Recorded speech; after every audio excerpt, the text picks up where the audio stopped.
Russia Ukraine युद्ध आणखीन भडकणार. रशियाच्या अर्थव्यवस्थेवर युक्रेनचा हल्ला. रशिया युक्रेन युद्धाची भारतालाही झळ.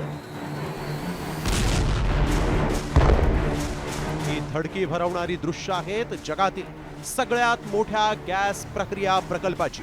कारण युक्रेननं जगातील सगळ्यात मोठा गॅस प्रकल्प असलेल्या गॅझप्रॉमवर ड्रोन हल्ला करून रशियाचं कंबरडं मोडलंय. दक्षिण रशियातील ऑरेनबर्ग येथील गॅस प्रकल्प हा जगातील सगळ्यात मोठ्या गॅस उत्पादक केंद्रांपैकी एक आहे. या प्रकल्पाची गॅस निर्मिती क्षमता वार्षिक 45 अब्ज घनमीटर इतकी प्रचंड आहे.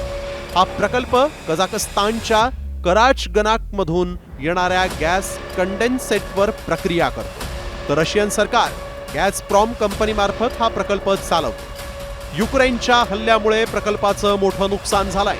त्यामुळे गॅस पुरवठा थांबवण्यात आला.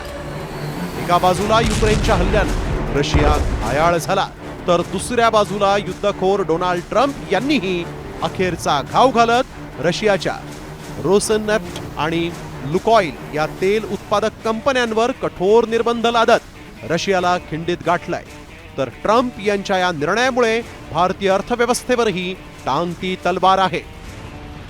मात्र आता युक्रेननं रशियाच्या गॅस प्लांटवर तर ट्रम्प यांनी रशियाच्या तेल कंपन्यांवर घाव घातलाय.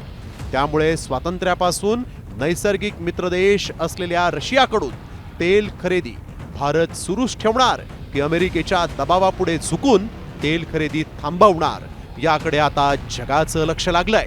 मात्र ट्रम्प यांच्या या हेकेखोर वर्तनानं का होईना रशिया आणि युक्रेन हे युद्ध थांबायलाच हवं. ब्युरो रिपोर्ट, साम टीव्ही न्यूज.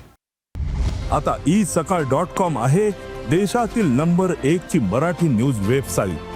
प्रत्येक अपडेटसाठी isakal.com ला नक्की भेट द्या.